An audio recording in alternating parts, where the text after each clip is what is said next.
예, 방금 전에 소개받은 마이크로소프트 이건복입니다. 앞전 시간에서 이런 엣지 기반의 AI 부분들에 대한 어드밴텍 그리고 에코시스템들이 이렇게 가고 있다라는 말씀을 좀 드렸고요. 여러분들 어떻게 생각하십니까? 이 생성형 AI가 나오고 나서 사실 많은 부분들에 있어서 이런 AI에 대한 확대, 또 확대뿐만이 아니라 실제 AI를 통한 비즈니스 창출과 기회의 발견에 대한 부분들이 어떻게 보면 가장 중요한 문제일 것 같습니다. 그런 측면에서 저희가 보기에는 사실 이 AI가 특정 산업계, 뭐 예를 들면 검색이라든지 기업에서의 어떤 정보 검색 또는 뭐 답변을 하는 챗봇, 뭐 그런 유의 시스템뿐만이 아니라 전반적인 모든 시스템에 생성형 AI가 도입되고 있고 그 성과가 보이고 있다고 저희는 생각을 하고 있습니다. 그런 측면에서 여전히 뭐 쉽지 않은 부분들도 있습니다. 아까 조금 전에 말씀을 해주셨듯이 실제 AI라는 기술이 좋다고 하지만 현실적으로 적용하기 위해서는 여러 가지 어려움이 있습니다. 그 어려움에 대한 부분들은 수많은 어떤 현재 상황에 대한 부분들도 있긴 하지만 가장 중요한 것은 이 기술을 바라보고 있는 사람들의 AI에 대한 어떤 입장이라고 볼 수 있습니다. 혹시나 AI가 우리의 일자리를 뺏지 않을까? AI가 잘못된 정보를 제공하지 않을까라고 하는 그러한 많은 우려와 어떤 그런 걱정들 때문에 사실 AI를 도입을 꺼려하는 그런 문화도 분명 있다고 생각이 듭니다. 뭐 제가 왜 이런 말씀을 드리냐면 엣지 기반의 형태의 수많은 AI가 등장했을 때 거기에 번갈아서 달려오는 프라이버시 문제, 답변의 정확성 문제, 이런 부분들이 분명히 문제가 될 시기가 올 거라고 저는 보고 있습니다. 예를 들면 단순 키오스크에 지금은 버튼만, 화면 터치 스크린과 간단한 CPU만 있지만 만약에 키오스크에 AI 칩이 들어가고 카메라가 생기고 음성을 인식할 수 있고 심지어 그것이 이동형 장치까지 간다라면 그 장치를 우리가 과거와 같은 기준의 그냥 키오스크로 디바이스만으로는 보지 않을 게 분명하기 때문입니다. 그렇기 때문에 우리는 AI에 대해서 명확하게 가져야 되는 부분들은 인간의 위협하는 존재가 아니라 AI와 이제는 같이 일하는 시대로 변하고 있다라는 측면에서의 이해가 먼저 필요할 것 같습니다. 그래서 AI에 대한 여러 가지 방식들이 생각을 하고 있지만 실제 첫 번째 가장 큰 변화는 이런 AI를 컨버세이셔널한 어떤 컴포넌트로서 생각하는 부분들이 제일 중요합니다. 많은 것을 알고 있는 존재가 아닙니다. 많은 것을 아는 것처럼 보이고 여러 가지 어떤 인간의 언어를 학습하기 위해서 지식을 습득을 했지만 그것은 지식이라기보다는 통계적인 알고리즘에 가깝습니다. 그렇기 때문에 AI가 많은 걸 알고 있다는 것이 아니라 다만 인간의 언어를 해석하고 데이터와 연결시킬 수 있는 컨버세이셔널한 컴포넌트라고 보면 가장 적합할 것 같습니다. 이러한 컨버세이셔널, 즉 대화형 엔진을 통해서 우리는 수많은 엣지 장치에 변화를 줄 수 있다라고 생각합니다. 조금 전에 제가 말씀드린 것처럼 제가 조금 전에도 사실 좀 일찍 도착해서 배고파서 밑에 패스트푸드점에서 먹을 걸 하나 먹고 왔는데 키오스크에서 누르고 왔습니다. 쉽지 않았습니다. 카드를 넣어라, 어떻게 넣어라, 뭐 이런 거 사실은 어떻게 결제는 뭘로 할 거냐, 음료는 뭘로 바꿀 거냐, 쉽지 않습니다. 이걸 만약에 대화형으로 바꾼다면 어떻게 될까요? 나는 그냥 버거 하나를 먹고 싶어 라고 얘기했을 경우에 과연 이 말을 못 들을까요? 아닙니다. 이미 대부분의 LLM 또는 스몰 랭귀지 모델은 현재 나와 있는 어드밴텍 또는 많은 실리콘 밴드에서 제공해주는 그러한 환경에서 충분히 돌아갈 수 있다는 걸 이미 보여주고 있습니다. 파이3, 제미나이 나노, 라마 이런 부분들이 실제 라이트한 버전의 SLM들이 계속 쏟아져 나오고 있고 그걸 얼마든지 활용할 수 있습니다. 중요한 것은 그러한 랭귀지 모델들을 대화형 시스템으로 어떤 식으로 연결할 건가가 되게 중요하다는 거죠. 여기 제가 나와 있는 거는 이미 적용되고 있는 기업용 환경에서 적용되고 있는 AI 에이전트들의 예입니다.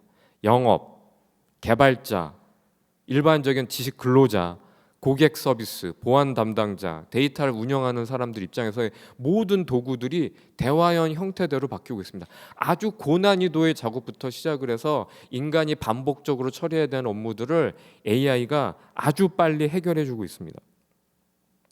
뭐 예를 들면 파워포인트 같은 경우에도 우리가 파워포인트의 어떤 초안을 만들기 위해서 많은 시간을 소모하는 경우도 있긴 하지만 이미 여기 화면에 보이신 것처럼 제가 파워포인트를 하나 만들기 위해서 관련되어 있는 어떤 내용들 여기 보게 되면 프레젠테이션 파일을 만드는데 인텔리전트 키오스크에 대한 파워포인트를 만들어줘라고 AI에게 얘기를 합니다. 별도의 특별한 용어를 쓴 것이 아니라 일반적으로 하는 용어를 사용을 했습니다. 그러면 바로 만들어지고 있고 거의 만들어졌고 정보를 통합 중입니다 라고 상태를 알려주게 됩니다. 자, 제가 이걸 빨리 보여주는 걸 보여주기 위해서 시간을 단축하거나 그러지 않았고요. 제가 일반적으로 사용하고 있는 제 랩탑에서 실행을 했습니다. 그래서 시간이 조금 걸리는 것 같긴 하지만 실제적으로 이걸 사용하는 분들은 이 화면을 다 이렇게 여러분들처럼 보고 계시지 않습니다. 만들라고 해놓고 내려놓겠죠. 네, 거진 다 됐습니다. 인텔리전트 키오스크에 대한 파워포인트를 만드는데 걸리는 시간은 정확하게 1분 5초가 걸렸습니다. 1분 5초 만에 인텔리전트 키오스크에 대한 특징, 터치 디스플레이, 얼굴 인식은 했던 이런 부분들을 이 파워포인트의 완성도를 얘기하고 싶지는 않습니다. 하지만 여러분 또는 여러분들 직원에게 인텔리전트 키오스크에 대해서 파워포인트로 한 10장만 정리해와 라고 했을 때 과연 1분 5초가 걸리는지 1분 10초가 걸리는지 그 논의가 의미가 있겠습니까? 이러한 자료를 기반으로서 우리는 조금 더 많은 일을 할 수가 있다는 거예요. 제가 또 여기다 뭔가 빠진 것 같아요. 접근성 기능, 이 키오스크가 장애인분들을 위한 접근성 기능에 대한 부분들은 어떤 기능이 되었는지 제가 넣고 싶은데 키오스크의 접근성 기능에 대한 것들도 이렇게 넣었습니다. 자, AI는 이미 사람의 말을 알아듣고 사람이 필요하는 디지털 컨텐츠를 만들어내고 있고요. 문서뿐만이 아니라 이런 코딩에 대한 부분들도 만들어내고 있습니다. 가장 어떻게 보면 어렵다는 이런 개발자 코딩 업무도 구구단을 작성해줘 구구단에 대한 코드를 간단하게 작성합니다. 이뿐만 아니라 개발자들이 또 문서화 작업하라 하면 대부분 싫어합니다. 거기다가 여기다가 주석을 좀 추가해줘라고 얘기하니까 조금 전에 보여줬던 코드에다가 바로 주석을 추가해서 1부터 9까지 반복하는 거다라고 이런 주석까지 추가를 해주고요. 그뿐만 아니라 개발자들이 진짜 싫어하는 것들이 뭐냐면 단위 테스트 코드, 유닛 코드를 작성하는 일입니다. 코딩 다 끝났는데 또 테스트할 수 있는 코드까지 작성하라고 하니까 짜증이 날 수 있고 이것은 절대 재미있는 일이 아닙니다. 시간을 써야 되는 일이죠. 그거에 대한 부분들도 AI는 이미 완벽하게 만들어냅니다. 그리고 이제 퀄컴의 스냅드래곤 기반의 X 엘리트 칩셋이 들어가 있는 코파일럿 PC가 나오게 되면은요, 이 코파일럿 PC 기반으로서 우리가 할 수 있는 업무들도 여러 가지가 있긴 합니다만 그 중에는 그야말로 우리가 AI와 같이 컨텐츠를 크리에이션하는 그런 경험을 하실 수가 있습니다. 숲속에 로봇이 하나 서 있는 그림을 그리고 싶어라고 프롬프트를 작성하게 되고요. 그리고 아주 대충 말도 안 되는 수준으로 그림을 그리기 시작을 합니다. 저도 이거보다 조금 잘 그릴 것 같은데 데모를 하는 사람은 좀 못 그리는 것 같습니다. 자, 이렇게 하게 되면 바로 우측에 AI가 이러한 그림과 맥락을 이해하고 AI가 좀 더 그림을 좀 더 그럴듯하게 그려주게 됩니다. 과연 이제는 우리가 어떤 컨텐츠를 만들어냈을 때 인간의 혼자의 창작의 능력으로나 아니면 그 그림의 도구를 잘 써야 되는 그런 부분이 아니라 우리가 인간적으로 어떠한 상상력을 가지고 있을지 그러한 부분들이 더 중요한 시대가 되고 있다는 거죠. 단순하게 도구가 잘 사용하는 어떤 그런 시대를 뛰어넘어서 새로운 컨텐츠를 개발할 수 있는, 그야말로 이러한 부분들은 서버로 가지 않고 바로 엣지단에서 이루어지는 그런 같은 협력되는 관계입니다. 단적인 예로 저희가 마이크로소프트는 마이크로소프트가 할 일을 할 겁니다.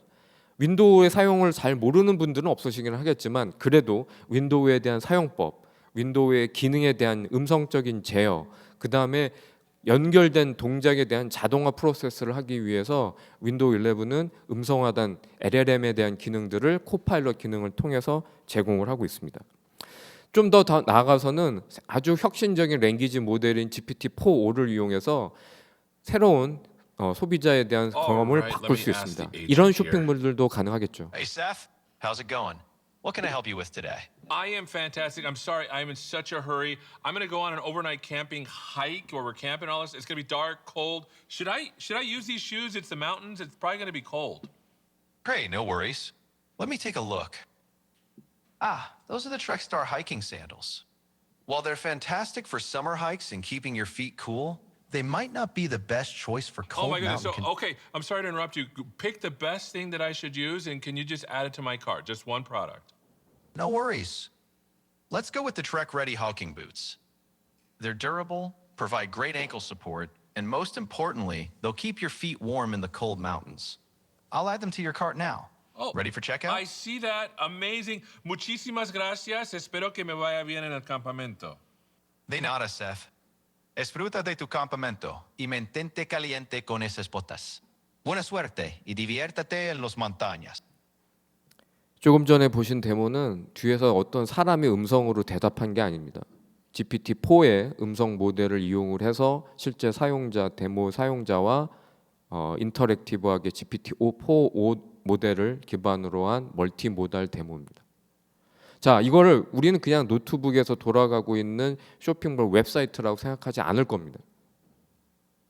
과연 이러한 생성형 AI 기술이 엣지 장치에 이네이블 됐을 때 또는 네트워크에 연결된 장치에 됐을 때 그 파급력과 시장에 대한 부분들은 어마어마할 거라고 저는 생각을 하고 있습니다. 어떠한 디바이스가 됐던 어떠한 장소에서 사용이 되던 향후에는 사람은 자기가 가장 친숙한 인터페이스로 정보를 얻고 서비스를 얻고자 하는 행위에 대한 부분들이 매우 일반화될 겁니다. 물론 여전히 그렇다고 해서 터치 스크린이 없어지거나 버튼 형식의 UX가 없어지지는 않을 겁니다. 어떨 땐 말하는 것보다 터치하는 부분들이 편리할 수도 있습니다. 하지만 조금 더 복잡하거나 아니면 조금 더 우리가 여러 단계를 거쳐야 되고 한 번에 화면상에서 선택하기 어려운 그런 기능들은 음성으로 대체할 가능성이 상당히 높습니다. 그럼 그러기 위해서 뭐가 필요할까요? 조금 전에 그 패스트푸드 같은 그런 장소에서는 수많은 노이즈, 그리고 실제 점원들이 많이 들어야 했던 말들에 대한 데이터, 그리고 사람들이 알고 싶어하는 내용들, 이런 거에 대한 데이터가 우리는 갖고 있나요? 실제 많은 기업들이 그거에 대해서 갖고 있지 않습니다. 갖고 있다고 착각을 할 뿐이죠. 여러분들 점원 대부분 햄버거나 아니면 리테일 매장에서 고객이 저는 이걸 주십시오 하라고 정확한 지불 수단을 내미는 경우는 극히 드뭅니다. 10,000원짜리를 보여주면서 이걸로 가장 많이 먹을 수 있는 걸 선택해서 저한테 주세요라고 얘기하는 사람도 있어요. 아니 뭘 어떻게 먹을 줄 알고. 키오스크에 켜놓고 10,000원으로 가장 배물 먹을 수 있는 옵션을 보여줘. 그리고 알았어, 이거 결제할게.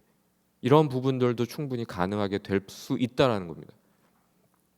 자, 화면에는 이러한 많은 이미 이 생성형 AI를 사용했던 기업들의 직원들 입장에서는 한 달에 무료로 제공해주는 또는 한 주에 무료로 제공할 점심보다 차라리 저 AI 에이전트를 쓰게 해달라고 직원의 복지로서 이걸 쓰게 해달라고 얘기하는 직원들이 늘어나고 있다는 겁니다. 직장 내에서 뭐 당연히 회식을 하면서 삼겹살에 소주도 좋긴 하겠지만 차라리 그건 안 먹을 테니 돈 없어서 AI 에이전트를 우리는 도입할 수 없다라는 얘기를 하지 말아달라는 얘기입니다. 한 달에 30불이 없어서 우리는 AI 에이전트를 쓸 수 없다. 직원당. 사실 직원들한테는 그것보다 차라리 그런 회식을 하지 마세요라고 얘기를 할 수도 있다는 얘기입니다. 앞으로는 이런 AI 음성형 기반의 음성 또는 자연어 기반의 이런 에이전트 기반들로 신속하게 앱이 바뀔 거고요. 이거는 기업용 앱뿐만이 아니라 실제 엣지상에서 돌아가는 앱들도 큰 차이가 없을 겁니다. 그래서 이미 오픈 소스로 나와 있는 공개된 부분 스몰 랭귀지 모델을 통해서 온라인과 오프라인을 다 커버하거나 뭐 키오스크라든지 자동차 내부 또는 PC, 스마트폰 또 이런 데서 많이 활용이 될 거고요. 개인 정보가 민감한 실제 이러한 정보들이 외부의 인터넷에 연결이 안 되는 환경에 대해서는 엣지형 AI가 더 중요하게 활용이 될 겁니다. 사람은 자기의 어떤 정보라든지 개인적인 어떤 컨텐츠가 어딘가로 전송되는 거에 대해서 극도로 조심스럽게 생각을 할 거기 때문에 이러한 부분들에 대해서는 SLM을 활용하는 부분이 늘어날 거지만 그렇다고 해서 SLM이 LLM만큼의 성능을 가지고 있거나 복잡한 명령을 수행하는 것은 영원한 일일 겁니다. 그렇기 때문에 분명히 SLM의 활용처와 LLM의 활용처가 다르기 때문에 이 둘을 결합 또는 그 시나리오별로 접근하는 부분들이 필요로 할 거고 이걸 통해서 수많은 어떤 자동화된 어떤 기능들, 공장 또는 리테일 매장 아니면 서블런스 시스템에서의 이런 자동화 부분들이 예를 들면 어떤 디펙트가 발생이 되거나 어떤 현상이 발생이 되면 그거에 대한 걸 경광을 울리고 시스템 알람을 울리고 하는 부분들을 매번 프로그래밍하는 것이 아니라 제가 조금 전에 말을 했던 것처럼 인간의 언어로 자동화된 프로세스를 계속 기계에게 입력할 수도 있다라는 부분들이 아마 이러한 기회가 아닐까 생각이 듭니다. 예. 뭐 제가 여러 가지 이야기를 말씀을 드렸던 것 같습니다. 제한된 시간에. 하지만 중요한 것은 새로운 기회는 이런 AI에 대한 공포심에서 시작하는 것이 아니라 AI와 같이 일함으로써 그리고 AI를 제대로 이해함으로써의 어떤 기회나 그런 더 많은 영업적인 부분들이 발생할 거라고 생각이 듭니다. 제 발표는 이걸로 마치도록 하겠습니다. 감사합니다.